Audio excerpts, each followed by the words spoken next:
आपल्यासोबत खासदार उज्ज्वल निकम सर आहेत। सर, तुम्ही काल खासदारकीची शपथ घेतली आणि शपथ घेताना मराठीतून शपथ घेतली।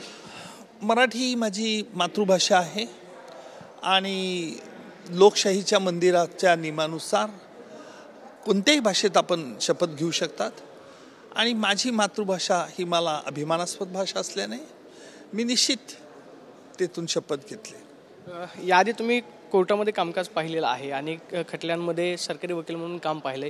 तुम्हाला आता सभागृहामध्ये सदस्य म्हणून आता काम करताना सगळेजण पाहणार आहेत। काय डोळ्यासमोर असणार आहे की तुम्ही खासदार झाल्यानंतर या सगळ्या घटनांवरती की सभागृहामध्ये सुद्धा तुमचं कामकाज असं आहे की मी एखाद्या राजकीय नेत्यासारखं काही असं अभिवचन या क्षणी देणार नाही, पण निश्चितपणे सांगेल की माझ्या महाराष्ट्रीयन जनतेला आणि या माझ्या देशातील जनतेला अभिमानास्पद वाटेल असं कृत्य माझ्या हातून घडेल याची तुम्हाला ग्वाही देतो। सर, नुकताच जो मुंबई बॉम्ब ब्लास्ट प्रकरणी जो निर्णय आलेला आहे त्या विरोधामध्ये राज्य सरकारनं अपील केलेलं होतं।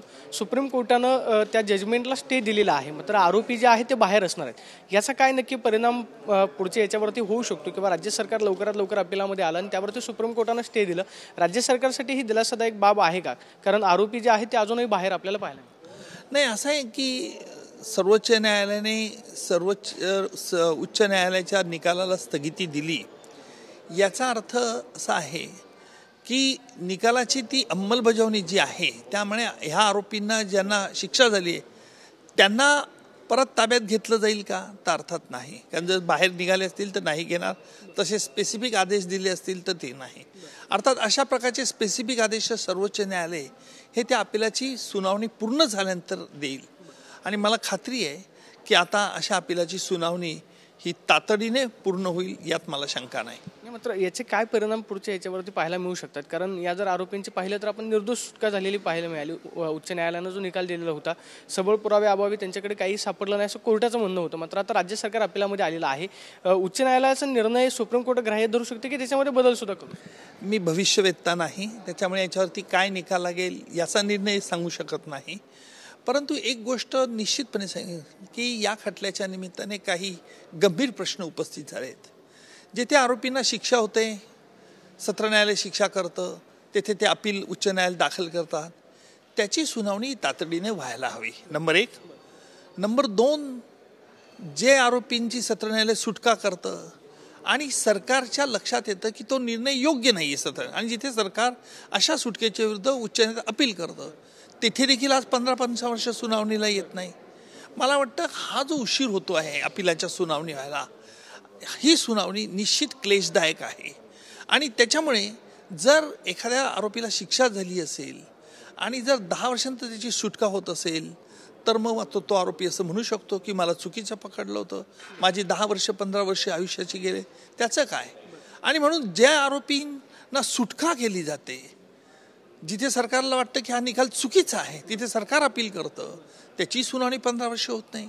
मग अशा गुन्हेगारांना देखील फावतं की बुवा आम्ही गुन्हा केलाय, आम्हाला काहीच वाकडं झालं नाही, जर शिक्षा झाली तर उच्च न्यायालयात।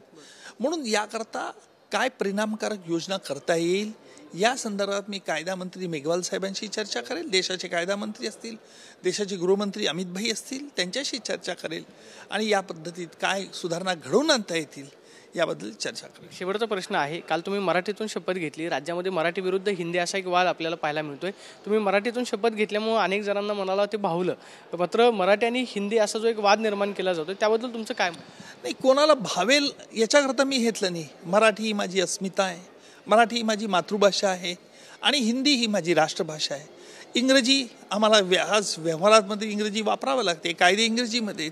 मला कोणत्या भाषेचं वावडं असं नाही आहे।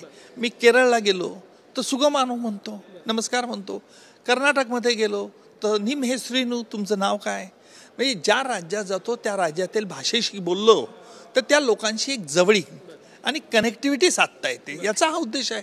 त्यामुळे मला कोणतीही भाषा त्याज्य नाही, मराठी भाषा ही माझी मातृभाषा आहे, तिचा मला अभिमान आहे। पाहतोय की मराठी ही माझी मातृभाषा आहे आणि मला त्याचा अभिमान असल्यामुळे काल मी मराठीतून शपथ घेतल्याची प्रतिक्रिया उज्ज्वल निकमांनी दिल्याच पाहायला मिळते। कॅमेरा पर्सन राकेश कुमार सोनी, मी प्रदीप कापसे, TV9 मराठी, नवी दिल्ली।